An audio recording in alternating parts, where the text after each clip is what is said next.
A stand at the crossroads, a tale of confrontation and redemption. The morning sun filtered through the sprawling glass walls of Dallas-Fort Worth International Airport, casting long shadows across the bustling terminal. Travelers hurried through the concourse, their footsteps a rhythmic pulse against the polished floors. Among them was Clara Thompson, a 52-year-old African-American woman with a commanding presence, her sharp eyes scanning the crowd with the precision of a seasoned professional. As the newly appointed director of field operations for the FBI, Clara carried herself with quiet dignity, her focus locked on a high-stakes mission. But today, her journey would take an unexpected turn, one that would ripple far beyond the airport's walls. Clara approached the security checkpoint, her briefcase gliding smoothly on the conveyor belt. She noticed a guard, his name tag reading Mike, his posture rigid, his gaze lingering on her with an unsettling intensity. Mike, a middle-aged man with a smirk that hinted at unchecked authority, singled her out from the line.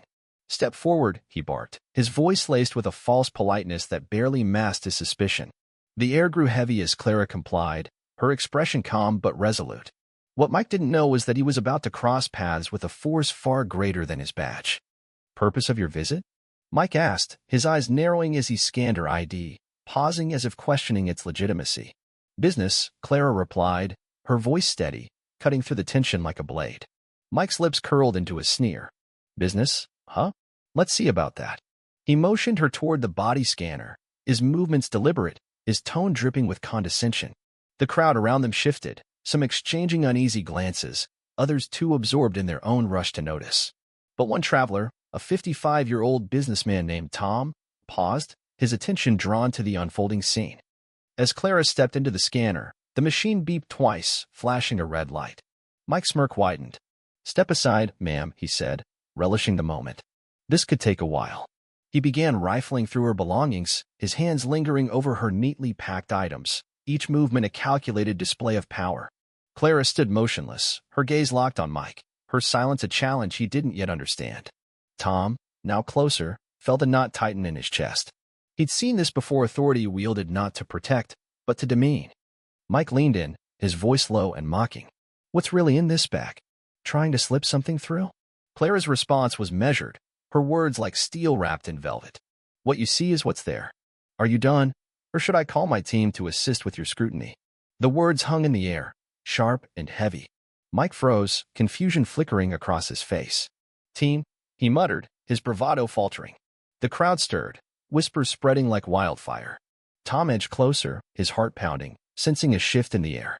Clara's eyes never wavered. "My ID says traveler, but I'm more than that. I'm FBI." The revelation hit like a thunderclap.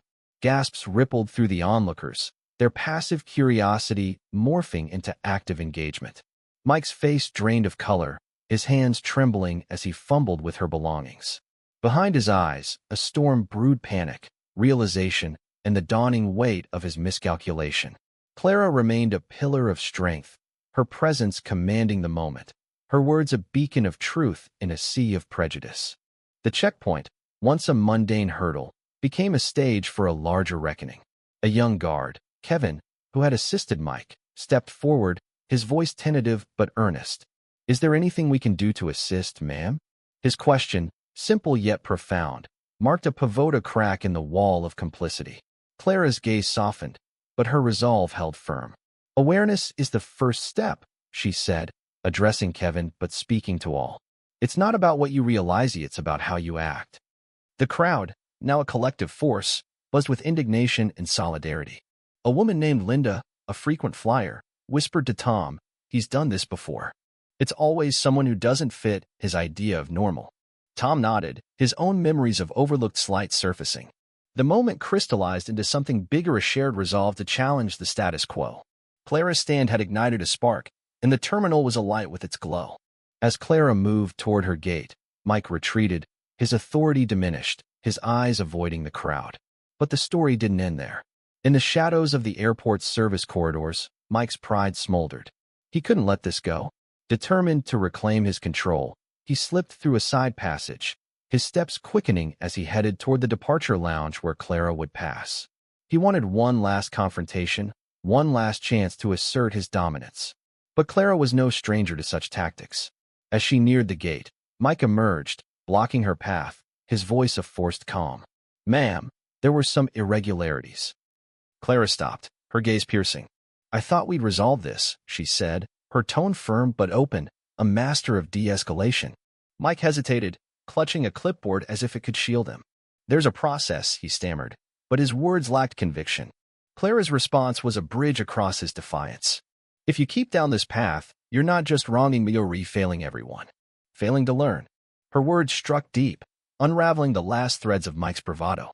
He stepped aside, his shoulders slumping, the weight of his actions pressing down.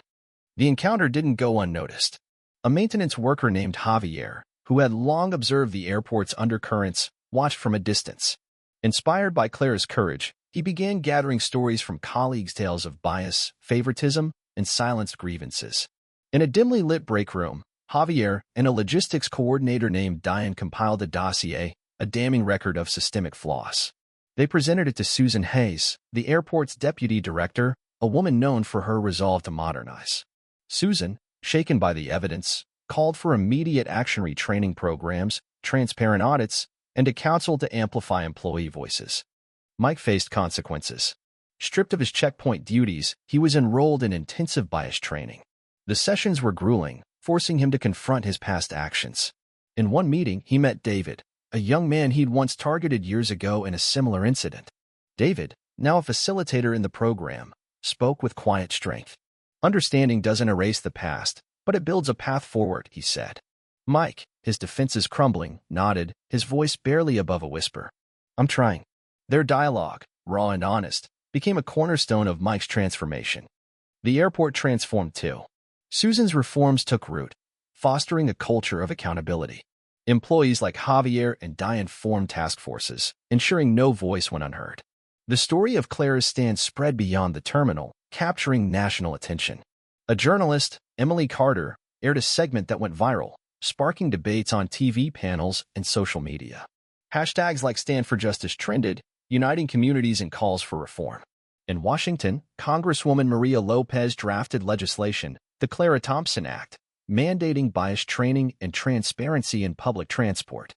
Back in Dallas, a festival in Clyde Warren Park celebrated the movement. Clara, a guest speaker, stood before a crowd, her voice steady. "This isn't about one moment, it's about building systems that value every life." As lanterns rose into the night sky, the crowd felt a collective rebirth. Mike, now a volunteer, shared his story at a community panel, his redemption a testament to change. Clara watched, her heart lifted by the ripples she'd set in motion. The city awoke to a new dawn, its people united. From classrooms to boardrooms, the call for justice echoed. Clara boarded her next flight, her mission clear, knowing the movement she'd sparked would endure. The airport, once a place of transit, had become a crucible for change, its legacy carried by every voice that dared to speak. What do you think? Share your thoughts in the comments below, especially on how we confront violence and injustice in our daily lives. Where do you stand? Let's hear your perspective and keep this conversation alive.